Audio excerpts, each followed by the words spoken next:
Hello, everyone, and welcome back to the Digital Nomad World weekly series. I'm Becky, and I'll be your host. And today we are going to have a new type of show for you. We're going to focus on a destination that we think nomads would enjoy visiting, and we're going to give you the most up-to-date information about that destination. And today I have a good expert on this town that I'm going to interview. Can you please introduce yourself? Yeah, hi. My name is Bauke Vreeswijk. I'm from the Netherlands, and the town we're talking about today is Bansko, Bulgaria, which is the town I have made my home base since 2019. So a few years now. Great. And because you actually have it as your home base and you've been there for 4 years, I thought you'd be a great person to interview about this. So let's first talk, Bauke, about the visa situation for going to Bulgaria and how do you get to Bansko? Yeah, okay. So the visa situation, if you're a EU citizen, it's very simple because Bulgaria is part of the EU, so you can come and stay however long you want. For anyone who is from outside the EU, it's interesting to know that as of right now, still, Bulgaria is not part of the Schengen zone, even though it's part of the EU. So especially for people who also like to spend some time in the rest of the Schengen zone, so that's most of Western Europe, you can actually spend time in Bulgaria without having to worry about it taking time out of your time in Schengen. So the same rules apply as for Schengen. So every 180 days, you can spend 90 days in Bulgaria. And those can be separate from your Schengen days. So that could be interesting for those who want to spend, for example, a full year in Europe. You can spend 90 days in Bulgaria, 90 days in Schengen, and just go back and forth between the two. Fantastic. And so how do you reach Bansko? Does it have its own airport? So the nearest airport is in Sofia, the capital of Bulgaria. It's about a 2-hour drive away from Bansko, and there are regular buses every day. There is also the option of getting a private transfer arranged. The co-working spaces in Bansko can get you in touch with some drivers who will happily pick you up at the airport. Yeah, those are the main ways to get to Bansko. Do you have a ballpark figure of how much it would cost to hire a private car to drive you to A Bansko? private car is between, I think, 60 and 80 euros, something like that. Okay. And of course, you can share that with 4 people if you want, up to 4 people. And a bus ticket is around, I believe it's around 8 euros, something like that. But keep in mind that you also need another like 5 to 10 for a taxi to get to the bus station from the airport. Okay, one other question I have for you about the buses. I don't know if you know this. When I went to Bansko the last time, there didn't seem to be buses to Bansko in the afternoon after like 1 or 2 p.m. Do you know if that is still the case? So the buses in the late afternoon are only going from the bus station in the south of Sofia, which is kind of far away from the airport. So that's why I said you're probably going to have to also pay for a taxi from the airport to the relevant bus station for your bus to Bansko. Um, if you are, however, coming in the winter season, so that would be between like late December to early April, there are also regular like shared buses directly from the airport to Bansko for those who are coming to ski in Bansko. But that's just between those months. Great. Okay, so if I'm looking for bus information, is it just easy to book on a website?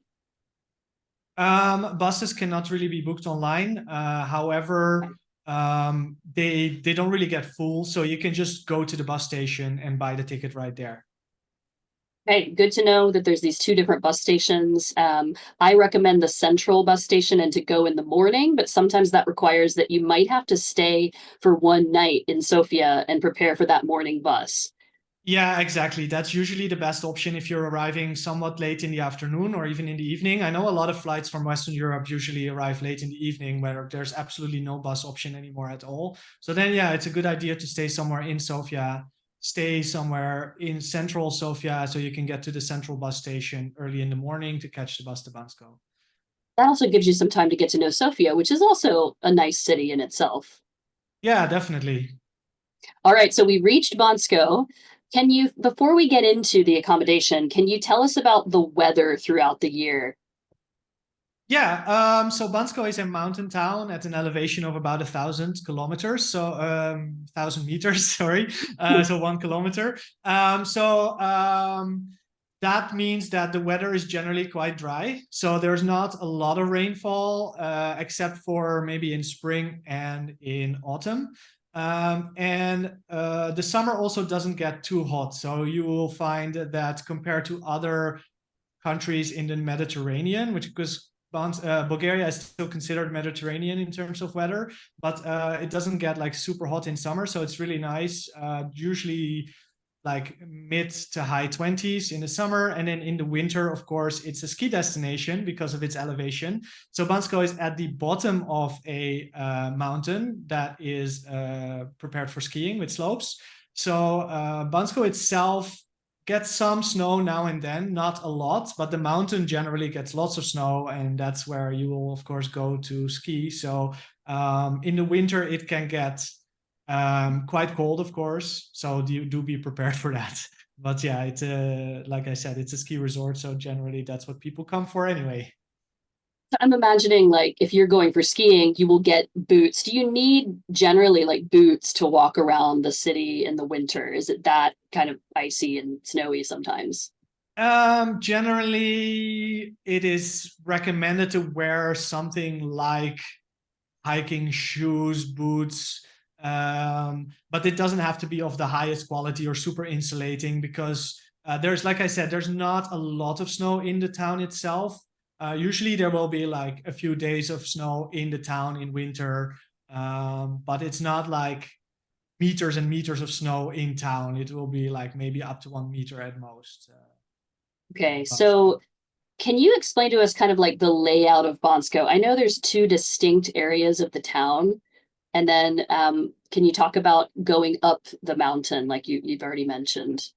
Yeah, so Bansko has an old town, which is the original Bansko, of course, that is more at the bottom of the mountain. So kind of like as you enter town, that's where you will first arrive. And it is in the north side of town, but we call it like downtown because it's at the bottom. And then if you go further up the mountain, there is what we call the gondola location, and that is where the start of the ski area is, because the gondola is the ski lift that will take you up the mountain to go to the slopes. And around the gondola location, there are lots of restaurants, clubs, bars, shops, but those are really winter places. So they don't really generally open much around summertime or springtime. And the downtown is where more local activities take place, and that will be like festivals in summer, for example. They will be in the downtown area, in the old town area. However, it's generally a little bit harder to find nice accommodation there because it's really full of like local houses, and the apartment blocks are generally located more like closer to the gondola location or somewhere in between, which is also a nice location. Okay, so would you say, Bauke, what season would you recommend for people to visit Bansko? It really depends on what type of person you are. If you are like kind of an outdoorsy person who likes good weather and wants to experience the mountains for hiking, for mountain biking, and other activities of that kind, then come in summer because that's absolutely great in summer. When we first came here and when we first decided to move here, we actually only had ever been in summer, because yeah, it's really nice in summer. Like I said, it doesn't get as hot as most of Southern Europe, and the weather is still like really great, generally very little rain and just really nice summer days. So that's for those people. For people who are into skiing and snowboarding, however, obviously the winter months are the best. So that would be January, February, March, and then with an emphasis on March, because March is a little underrated because most schools don't have holidays in March. So it's a lot less busy on the slopes in March. So if you're coming as a nomad to ski or snowboard, March, and you just have 1 month, then March is the one I would recommend. Thank you for that tip. Okay, now let's talk about accommodations. You've already talked about it's harder to find, like you said, better quality accommodation at the bottom in the old town. But how can we find accommodation if we're looking to stay in Bansko? Do they have Airbnb and things like that? Airbnb does exist. However, I think Airbnb is generally overpriced in Bansko, because it's really what the tourists use to find accommodation, and it's really geared towards like the tourists who come in winter and just book for like a few days or a week or 2 weeks. Generally, they don't offer really great monthly prices compared to what you can find locally in Bansko. So Matthias, the operator of Coworking Bansko, has a website called banskonomadapartments.com. And that one is full of like more local options in terms of apartments. That's the first option. And then the second option is also the Facebook group Bansko Owners Renting, where owners of apartments in Bansko will either place advertisements for their apartment, but also it's open to people who are looking for accommodation to post there. Just list your requirements and people will get in touch with you with some options. So that is really for if you want to come for a month or longer, like several months, then those are generally the best options because you will find much better value accommodation through those methods than going to Airbnb. Thank you so much for that. I have looked also on booking.com. I know they have accommodation there because there are hotels, as you would expect for a ski town. Yeah. But thank you for pointing us in that other direction because I know a lot of nomads want to come for a month or more. And like you said, you could come up to 90 days at a time on the if you're not in the Schengen or from the Schengen area. Yeah, exactly. So what kind of prices, I know this can really vary, but what can people expect for a 1 month accommodation on the cheapest side at this point in 2023 in Bansko? Yeah, so I think kind of like small-ish studio apartments in not the best locations will maybe start around 200 to 250 euros a month. It also depends a little bit in what season you're coming. Like if you're coming in the like what we call off season, which is like the spring and the autumn, so they're really in between the two high seasons, which are of course winter and summer, then you will find maybe even cheaper than that sometimes if you can negotiate something. Whereas if you go in summer, you will still find like pretty decent deals. Like the price I just mentioned will be like what you can find generally in summer, like around the 200 euros for like small studios, and then up to 300 for 1 bedrooms, maybe 400 for 2 bedrooms, or yeah, depending on what you're looking for. And then if you look at the winter season, you can expect prices to be about double that. Although if you have managed to already get something, for example, in November, because it's off season, then generally you can negotiate to stay there throughout the winter. So that's also if you're expecting to come for a long time, you can generally also find really nice deals for winter. But that's a little bit trickier if you're just coming for winter, because obviously as a ski town, it gets popular in winter and prices are generally much higher. Thank you for that. It's amazing to think you can still find a place in the world for 200 euros a month in such a happening town. So also I would ask, like, if you are like planning to do this summer or winter, how far in advance should we try to get on these websites you mentioned and find monthly accommodation? Yeah, once again, that depends entirely on what season you're coming. If you're coming in off season, you can literally find an apartment tomorrow. If you're coming in the summer, it depends a little bit on your requirements. If you want like the nice places, I would recommend trying to find something a couple months in advance, especially if you're coming around the time of Nomad Fest.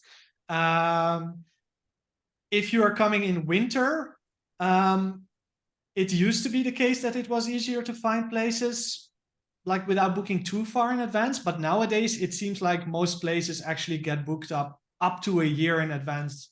So like winter, really, if you want something high quality, definitely try to book as far in advance as you're able to make plans. Okay, that's really important to know. Last question about accommodation. So when I go to Thailand as a nomad, I usually eat out every day and I don't cook at home. Is that the same in Bansko? Do you recommend getting a place with a kitchen, or are there enough places in town that I don't have to worry about that? Yeah, so there are quite a few nomads who only eat out in Bansko. It's definitely possible, of course, depending on your budget, depending on your dietary preferences and things like that. But it's definitely possible, I would say, on a like, let's say like a normal nomad budget, you would be able to eat out for almost every meal. However, the in terms of like options or like variety of food, if you're coming long term, and by that I mean like several months or more, I would definitely recommend finding a place with a kitchen, because you're not going to find Asian restaurants in Bansko. You're not going to find Mexican restaurants in Bansko. So like if you're coming long term, you're going to get tired of Bulgarian food at some point. I can pretty much guarantee you that. So if you want more variety in your in your diet, then definitely try to find a place with a kitchen so you can cook meals for yourself.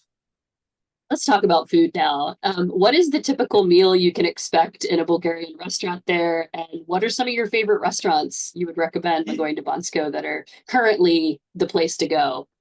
Yeah, so Bulgarian food is very, I would say, like quite um, comparable to other Eastern European countries and Balkan countries. It's quite meat heavy. Like typical Bulgarian food will be like grilled pork chops or kebabche, which are these like kind of sausages made of like minced either veal or pork or a mix of the two. And then usually with some salads made of cucumbers, tomatoes, bell peppers, sometimes cheese on top if you want. And then potatoes and bread, of course, are a big part of the diet here as well. And then there's all sorts of like kind of like dips. It is like what they would call in Turkey, they would call it mezes. I don't know if there is a word in Bulgarian for it, but like so like a yogurt dip or an aubergine dip that you can then eat either with your meat or with your bread or your potatoes. So those are also very typical in the typical Bulgarian restaurants. You will find those. So in terms of my favorite Bulgarian restaurant in town would probably be Banski Han. So that's like the literally translates to something like the Inn of Bansko, something like that. It's a little bit further down, like in the bottom part of town, and they generally have, in my opinion, the highest quality like traditional Bulgarian meals. However, there are definitely a few other restaurants around the old town that are great for typical Bulgarian food. Some names that come to my mind are Dedo Pene, Chevermeto. Those are all in the old town area. And if you're looking for more like a cheap lunch option around the old town area, also near the co-working space locations, there is Chalet Janica, Eagle's Nest, and Damjanica, and they offer really cheap daily menus for lunch, where generally like for less than half the price of what they would charge for the food at dinner time, they will give you like a full meal for less than €5. Right. That's very affordable. Yeah. And what are your do you have any favorite non-Bulgarian restaurants? Because you mentioned like there's no Mexican, you're not going to find Yeah. Asian restaurants, but where can we go if we're getting tired of the local food? Yeah, so I think some of the favorites around town for that are Casa di Papi, which is it was a restaurant in Razlog, which is the next town over, but I think 2 years ago is when they opened a location in Bansko, and everyone was very happy to have some non-Bulgarian restaurant opening here. So it's like, as the name suggests, it's mostly focused on Italian food. So they do great pizzas and pastas, but they also have some other like meat options and things like that. Um, that is definitely one of the favorites for people for more of a non-Bulgarian meal. There is the station, which offers Greek food, so that's mainly focused on like gyros, falafel, things like that. Um, yeah, I think that's like the main options for that. That will be open year round. I think in winter there are a couple more options around the gondola area. I must admit I'm not super familiar with the gondola area in the winter time, because I've only been here for one winter season, and generally I try to go to warm countries in Southeast Asia in the winter. So I remember hearing that raclette, like the French cheese tradition, is a thing that happens in the winter in Bansko Yeah, because, there is one little shop that is like called the Raclette House. ooh, And they have like actual raclette cheese imported from Switzerland that they offer either on sandwiches or on potatoes, the traditional way. So yeah, in the winter there are definitely more options like that that are open around the gondola area. Yeah. speaking of sandwiches, you've just reminded me there was a place I went to in Bansko called Le Petit Nicolas, which I really liked. Is that still open? Yes, so his opening times are a little irregular, let's say. But yeah, he is definitely so he is Bulgarian, but he was trained in France. So he has like some French like baguettes, French style baguettes with all sorts of different like toppings, like sandwiches, and also he makes pastries French style. So croissants, pain au chocolat, and also all sorts of like little tartlets, like strawberry tart. Depending on what fruit is in season, you will make like little tartlets with fruit. So yeah, he tries to be open like regularly around a year, but you have to check in advance a little bit if you are planning on eating there. We definitely say it's the best sandwiches I've found in Bansko. If you can get in, Absolutely, it's yeah, it's worth the trip. So absolutely. we need to talk about something that nomads really care about, which is co-working spaces. Where can you Yes. work in this town, and what is the internet speed like? Yeah, so there are currently three co-working spaces in Bansko, surprisingly. It started out with just one a couple of years ago, which is Co-working Bansko. It's still the original one, of course, and still right now the biggest one in terms of members. There are two other co-working spaces. One is called Alt Space, and the other one is called Nestwork. Um, I'm a little bit biased because I'm a very long-term member of Coworking Bansko. So I'll start with them. Like, so Coworking Bansko is the one that attracts most digital nomads from around the world, I think, and has, because of that, the most like dynamic and international community of people. And especially because the owner, Matthias, he is super focused on events and always wants to make sure that his members have things to do with the other members. It's a really social space. So you will find almost every night of the week, there is something to do with the co-working space community of Co-working Bansko, ranging from board game nights to hot spring trips to dinners together in one of the restaurants. Um, yeah, all these options. You will find that also every like once the sun comes out every summer, there is barbecues in the garden of the co-working space, which is always a great time to hang out and chat and get to know everybody there. So that's the co-working Bansko space. Then Nestwork is a little bit the opposite end of the spectrum in terms of co-working spaces, in that they very purposely decided not to do an event and social focused co-working space, but they really want to make one that is great for people who want to work very seriously. So they have invested a lot, I think. I mean, I haven't really been because I'm not a member, but like in high-end office furniture, for example, and having like a very serious office style workspace. I think they attract quite a few members from the cities of Bulgaria. So Sofia, for example, so they also have more of a local community rather than a nomad community there.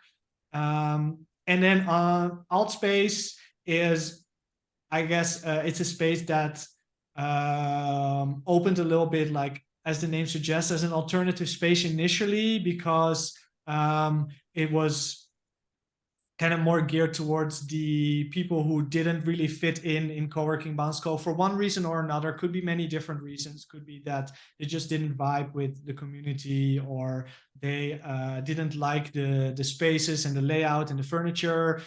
So that yeah, they are a bit more on the end of like maybe also a bit more social. Like the owners are definitely super social and friendly people. Becky and Mark, I know them as well. They're really nice, and yeah, they're really open, and they do events, but I think not as much and not as often as Co-working Bansko. I In understand terms of Yeah, Altspace has like there were expats that were living in Bansko, and I think a lot of them who were already living in Bansko even before co-working Bansko. I think they yeah, tend to go there, exactly. but it doesn't mean you can't go there if you are just a nomad coming in for the first time. Like you said, very Yes, friendly. yes. Everybody's If been friendly from my yeah, yeah. experience. Yeah, very welcoming. Yeah, yeah, everyone is super friendly. That's 100% true. If you are a nomad coming to Bansko for the first time and you want to experience what is Bansko like and what is there to do, unless you have a super strong work focus during the time you're here, I would highly recommend starting at Coworking Bansko initially, just because it will give you a great introduction to the town, to what there is to do.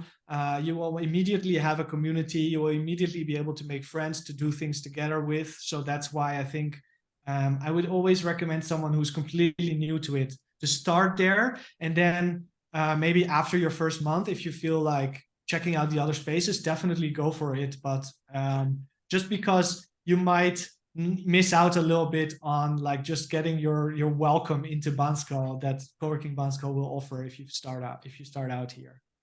Yeah, that's very true. I did want to ask you too about the four-leaf clover. Do they still have a co-working space within their complex? I don't actually know. I haven't really heard about that in a long time, so I'm not sure. Okay. Yeah, That used to be a place that provided like accommodation plus the co-working, but I'm not sure either. But it's a place you yeah, can look up. They have a website if you're looking for alternative accommodation. Let's yeah. talk about the internet speed because you started mentioning that. Yeah, so the internet speed is generally very high because Bulgaria was maybe a little bit of a latecomer when it came to installing internet everywhere. They kind of jumped directly to installing fiber everywhere, which is great because it means like super high internet speeds, generally very reliable, and also really affordable packages when it comes to mobile internet in case you need some kind of backup or you're out in more remote locations. However, do keep in mind that when you book an apartment, not every apartment will offer you a dedicated internet connection in your apartment. So if that is something that is important to you, then you definitely should check that beforehand, that the apartment you're planning to book has a dedicated internet connection, because sometimes some apartment complexes have a connection for the whole building, then you share it with all your neighbors, and then the speed will not be very good. Okay, that's a very important tip. Also, I think they have 4G SIM cards. I don't know if they've gotten onto 5G yet, but Yeah, it even being 5G is available now. Yeah. 5G, Yeah. that's great. It being a tourist town and a ski town, I know that really helps with the internet connectivity and them putting an emphasis on that. Yeah, exactly. Yeah. So I also wanted to ask very quickly about like because we talked about maybe you want to get a kitchen or have a kitchen. What are the supermarkets like in Bansko? So there is it depends on which season you're coming. In the winter, there are a lot of like supermarkets open around the gondola area as well. But in the summer area, the main supermarket in town is called Billa. It's in the like near the old town area of town. And it's really like a supermarket like you will find anywhere in Europe, basically. And they have lots of options there, but there are also lots of local supermarkets that offer quite a range of products. My favorite one is Grosh. It's also kind of in between the gondola and the old town area. So if you're staying more in either of those areas, it's generally not a very far walk away from where you are. And yeah, they have lots of options there. And then there's also in the next town over called Raslok, there's Lidl, which is also a big German supermarket chain, of course. And they also have lots and lots of options, maybe even more than Billa. So lots of people generally try to go there every now and then to grab the few things that they can't find in Bansko. And then on top of that, since I think around 2 years ago, or maybe even less, there's also grocery delivery services that offer groceries in Bansko. The main one is called eBag. And they are great for, well, first of all, if you don't have time to shop, of course, you can just order everything there. But also, they offer a lot of things that are a little harder to find here, like Asian ingredients, for example, if you want to cook Asian food. That yeah, that you can't really find in the supermarkets in Bansko. So that's also a really great option to have now. So basically, yeah, everything is pretty much covered now that we have all these options. I also have to mention one of my favorite things when I'm in Bansko in the summer is the Sunday Farmers Market, which is really Yes. close to Coworking Bansko, one of the locations there. And can you just briefly talk about that? Yeah, so every Sunday morning, the farmers from the area around Bansko will come to the town square of Bansko to set up a farmers market where they will sell their produce. Generally, any fresh vegetables, fruits you can find there, um, and also things like eggs, nuts, herbs, things like that. So yeah, and that's every Sunday morning. So they come, I think, start around 7 or 8 in the morning and up until 2 p.m., something like that. And yeah, that's really a nice way to also support, of course, the local farmer community, and at the same time get super fresh fruits and vegetables and other produce from the farms. It felt so special to go and like know that these fruits and vegetables literally just came straight off the farm. I think Bulgaria in particular prides itself on they're not putting pesticides in anything. It's really organic, but that also means you have to eat it fast. This is not, Yeah, especially that's I'm 100% American. true.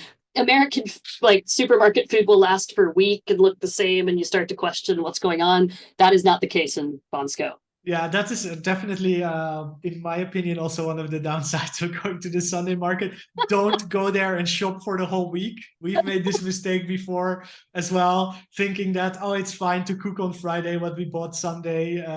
But no, generally you go there, you shop, and you use those products in the next couple of days. And then if on Friday you want to cook something, go to the supermarket and buy it then, because the produce from the Sunday market will not last that long.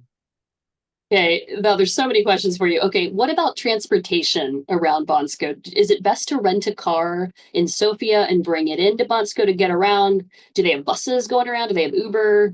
How do we get around this town? Um, okay, so it depends a little bit on where you're staying and in what season you're coming, but generally, most things in Bansko are quite walkable for most people. So if you aren't opposed to walking a lot, you're definitely able to come here without a car, without using any motorized vehicles, and just go around walking, or even cycling. It's a little uphill, so if you're not a super like fit cyclist, maybe skip the cycling, but you will be able to get around cycling as well if you want, especially in the summertime, of course.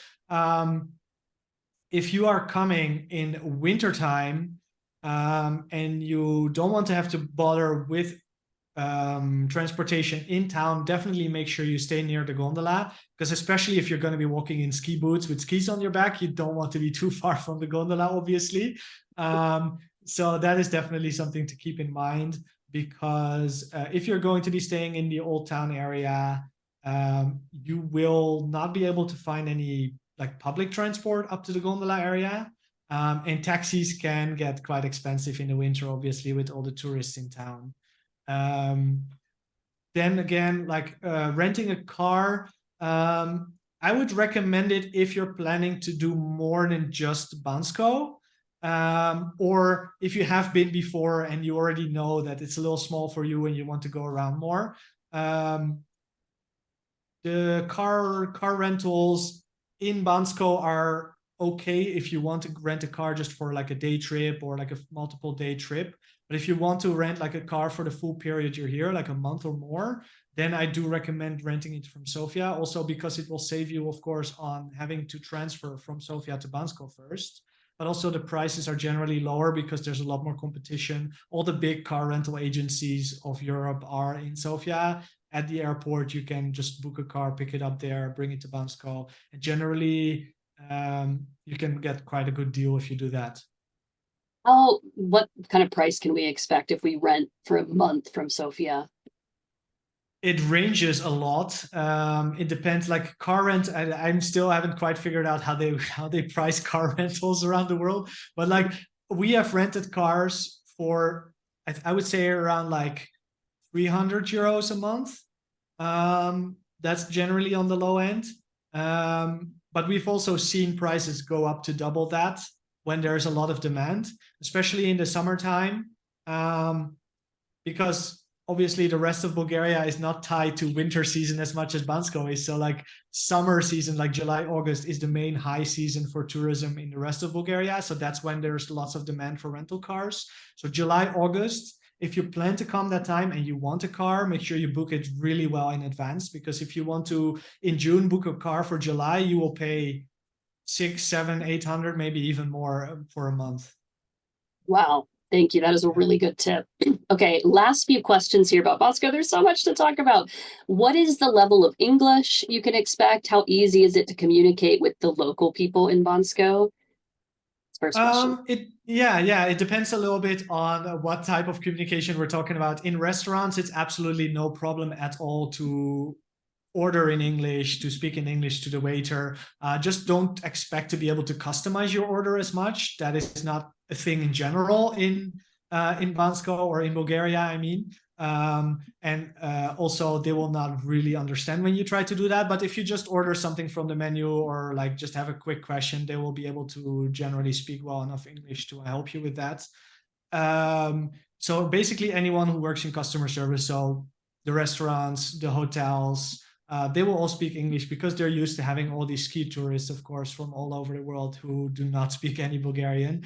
However, you just mentioned a great example of somewhere where you are not really able to communicate much in English, which is the Sunday farmers market. Because obviously these are farmers from the local area around Bansko. They do not deal with tourists on a regular basis. Most of them speak maybe a few words of English. Sometimes they will not even be able to give you the price of something in English. So you'll have to like just hand them a handful of coins and then just let them pick up whatever it is that the produce costs. But again, it's all like super cheap anyway on that market, so that doesn't really matter too much. But that's definitely one of those places where you're going to struggle a bit. If you try to ask them questions or have a conversation, you're not going to be able to. But yeah, anyone who works in any type of customer service will definitely be able to speak English. And also the younger generation of Bulgarians will generally have learned at least some English in school. So anyone like our age and younger will definitely be able to speak English to a certain degree at least. All right. Now, one of my final questions is about safety and also connected with nightlife. Like, is there a lot of nightlife going on in Bansko? And like, how safe is it to walk around in the day and the night? Let me like answer those questions separately because they're quite unrelated, I think, at least in Bansko. So nightlife is, I think, I mean, I'm personally not a super big nightlife person, but I think most nightlife in Bansko happens in the winter season, so in the ski season, because obviously that's when all the ski tourists are in town. There are lots of après-ski bars around the gondola area, even some nightclubs. That will be there open during January, February, March, and maybe a little bit of December and April. The rest of the year, however, nightlife is quite limited and mostly just small bars, restaurants. That's it. Like there won't be. I think there is one local club called The Club that I still haven't been myself, that people sometimes go to, but it's quite a, let's say, quite a local experience. Don't expect it to be anything like the nightclubs you're used to at home. Yeah. Okay. That gives us a sense. So I think a lot of the social interaction in the summer happens with other people that are working and have come to Bansko, other nomads. Yeah, exactly. Yeah. Yeah. Okay. And then safety, just walking around.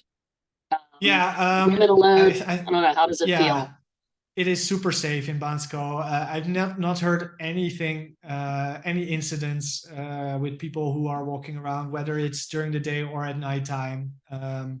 I've never personally seen or heard of any incidents in terms of like people getting robbed or anything like that. So I think this is not something you have to be concerned about.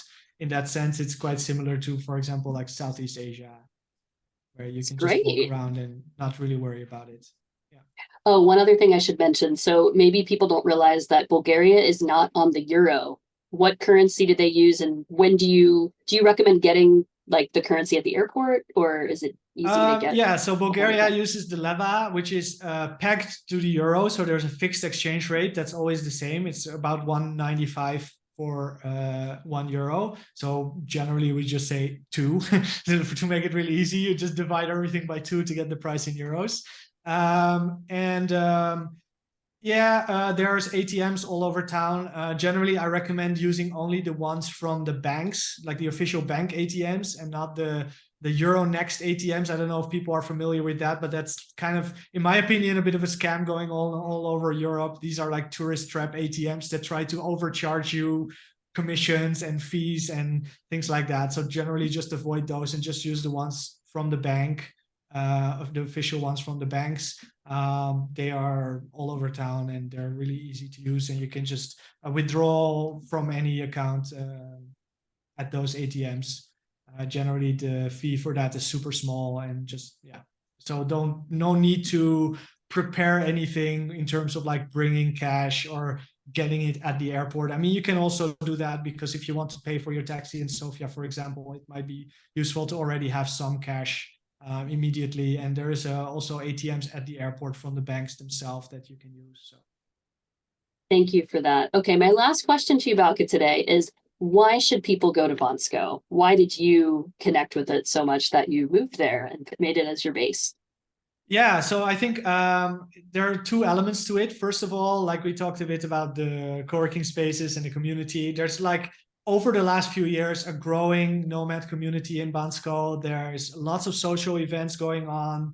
There's always new nomads coming to Bansko, but also a lot of returning nomads who have been to Bansko before and come back several times a year, or at least once a year, to see everyone again and hang out together. So there's that really big community aspect to it that is really great for nomads. And then the other one is affordability. So like you said, it's great to find that there's still a place in the world where you can get an apartment for €200 in Europe. And yeah, that's definitely still a thing. Of course, inflation has hit Bulgaria just like anywhere else in the last 2 years. So prices are not as low as they were, especially for example, restaurants, as they were when we first got here. What was it, 2018? But still, you can still, comparatively to Western Europe, you can live on a much lower budget and have a very like European lifestyle, I would say. Like, yeah. Would be the average price for cost of living for a month if you were right in the middle? You weren't going crazy and you weren't trying to be too cheap. Yeah, I would say it's somewhere around €1,000 will get you like a decent lifestyle in Bansko. €1,000 per person, where you have a nice apartment, you eat out regularly but not all the time. That you can get that for around €1,000 a month, I think. Personally, I would say I spend a little less, but that's because I own the apartment I live in, so I don't have any rent. And then also I cook a lot more than I used to when I first was in Bansko as a nomad. So that's why I would say like most nomads will probably spend a bit more, because obviously rent plus going out more.